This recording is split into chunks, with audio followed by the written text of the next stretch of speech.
دوه فکتورونه دي په دې کتاب کې چې یو اروا ده، یعنی اصلي کاراکټر د دې اروا ده یا ارواوي دي، او بل خبره ده چې یو خار دی، دا خار یو سمبولیک مفهوم لري.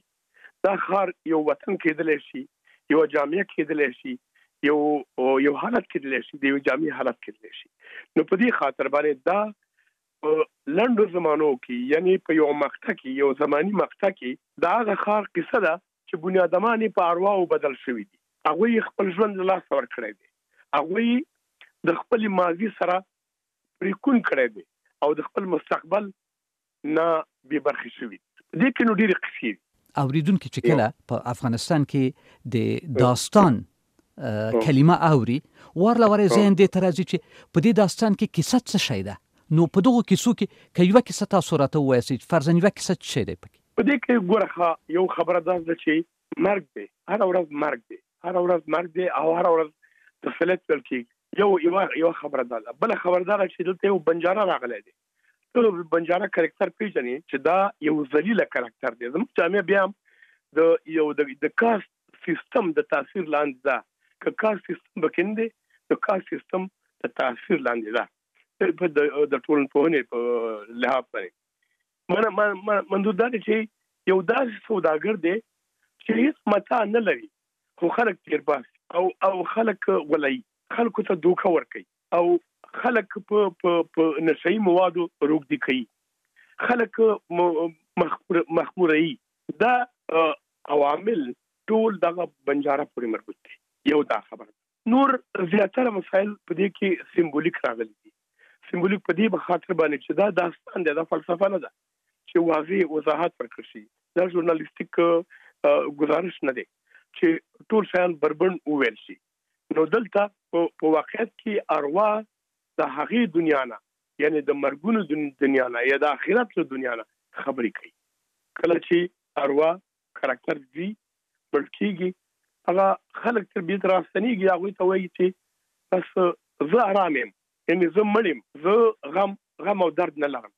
طبعا سړی چې روح جدا شي، په جسم کې بیا د غم او د درد احساس نه وي.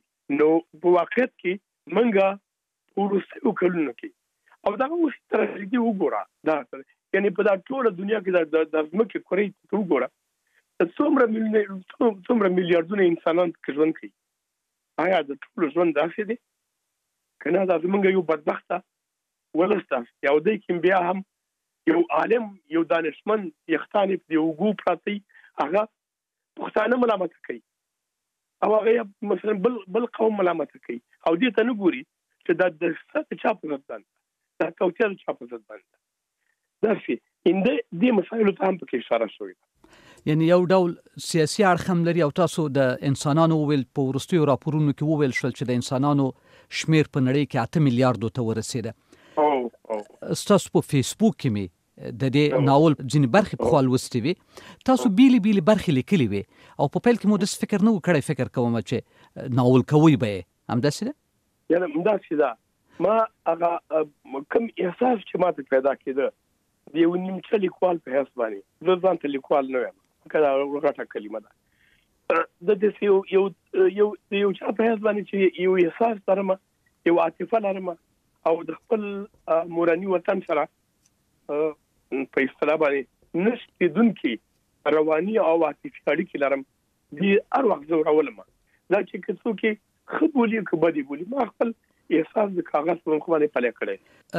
کارګر صاحب، د احساس خبره تاسو وکړه چې د هرې برخې په وخت یو احساس درته پیدا شوی دی، یو څه مو لیکلي دي. احساس خو طبیعي خبره ده چې په بیلابیلو وختونو کې مختلف وي.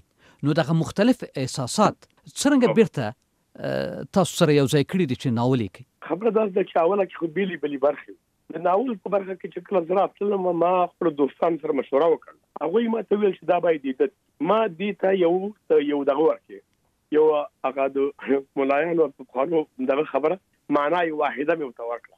هغه یې واحده په دې معنا باندې چې دغه ټول مسایل ما د یو کرکټر د خولې نه بیان کړل، یعنې یو څه تغیرات مې پکې راوستل او داستاني بڼه مې ورته ورکړه. نو په دې خاطر باندې دغه احساس وپنځېده، یعنی عمومیت پیدا جنرالایز شو. په دې حساب باندې نو د تاسو ترکیب معنای واحده د معنای واحده خو بیا په مختلفو برخو کې ممکن د ډیر تغییر باعث شوی هم وي. کله ما اوله کې ویلي یو ویونکی کاراکټر یا راوي هغه روح دی یا ارواح وي او بل یو جامعه ده. دا جامعه که خاک دی که وطن دی او که مملکت د دې داستان دی. نو دا طبعا واحده معنا پیدا کوي. مثلا په تراژیدي باندې دغه تراژیدي چې هم دا اوس جریان لري دغه تراژیدي یو انځور دی.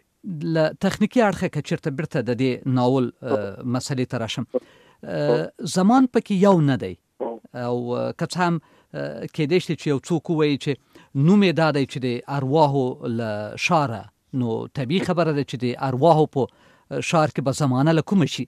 لیکن تاسو په دې باندې کار کړی دی په دې ناول کې چې لوستونکي ته بیا هم یوه واحده زمانه ذهن کې تداعي کړي.